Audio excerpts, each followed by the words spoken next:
Okay, so question 17. What have we got? We have got 9 counters in a bag. So 7 are green. So let's underline this. 7 are green. We've got 2 that are blue. And Ria is going to take, at random, 2 counters from the bag. It doesn't sound like she's going to be replacing them, like taking one out and then putting it back in.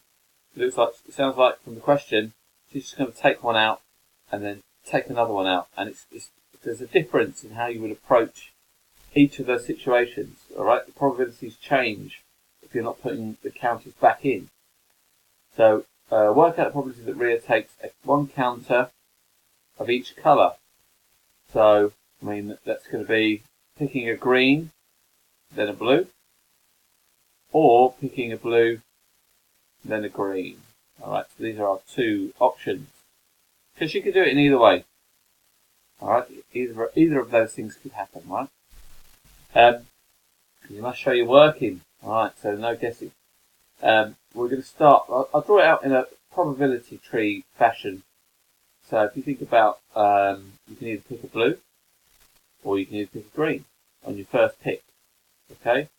And let's put in the probabilities. See how easy it is to change pen quickly. The probability of picking a blue is going to be, well, there are 2 blues. There are 2 blues out of the 9 counters that are in the bag to start with. And in picking a green, there are 7. Okay, kind of green. 7 out of 9. Those 2 values should add up to 1. So 2 ninths and 7 ninths is 9 ninths, which is 1. It's a good indication that you are doing the question correctly. So, let's look at our options. So we could do the option where we pick a blue first, and then pick a green. So picking a blue first is down this branch, and then we'd have to choose another counter. Alright, and we could pick a blue again, or we could pick out the green. Okay, and obviously we want this here, don't we? Blue then green. But I'm just going to put out, completely fill in the diagram, I think, just to make it, if you do it the other way, you can see what would happen. So if you've already picked out a blue, there's 2 blues, you picked one out, how many would be left? There's only going to be 1 left in the bag. And because you've already picked out a blue counter, how many counters are there in the bag? There was 9, you picked 1 out, so it's going to be 8. So the second pick is only out of 8 counters because you've already picked 1 out.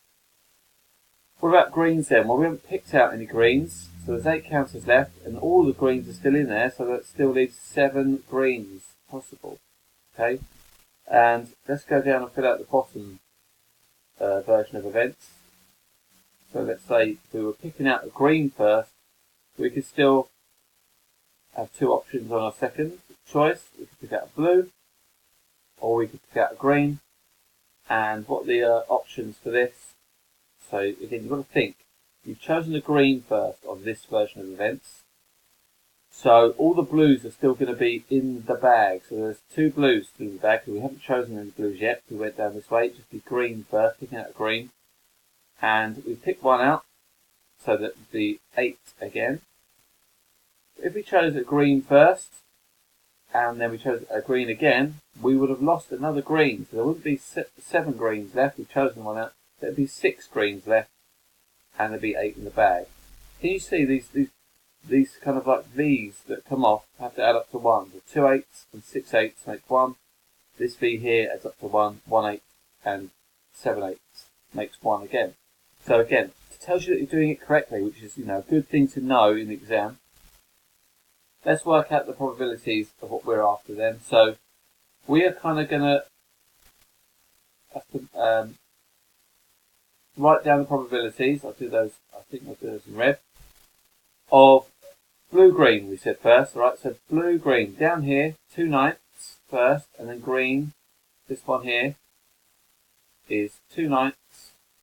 It's the first pick. That one there, and then the second counter is 7 eighths. And you need to multiply these together as you move through the diagram. Multiply your probabilities as you move through to get the overall probability of picking blue then green.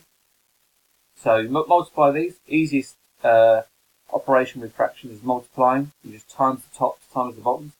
So 2 7s are 14, and 9 times 8 is 72.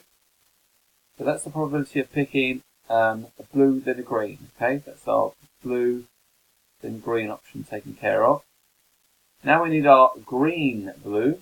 So we're going to go down here. Green is that one, and blue is that one. So we've got 7 ninths times by 2 eighths, which gives us, again, 14 out of 72. That's the green blue. Okay. There were two options to get one colour of each. And once you've found the probabilities for all of your possible options, to get the total, you need to add them up if you've already worked them out. So we've got 14 over 72. Better write this out. 14 over 72 was one option, and another option of 14 over 72. What does that equal? It equals 28. Oh no, I've written 17. 72. Okay. Same denominator, so it's 28 out of 72 is the total. And you can simplify that down, couldn't you? It doesn't ask you to, but they're both even.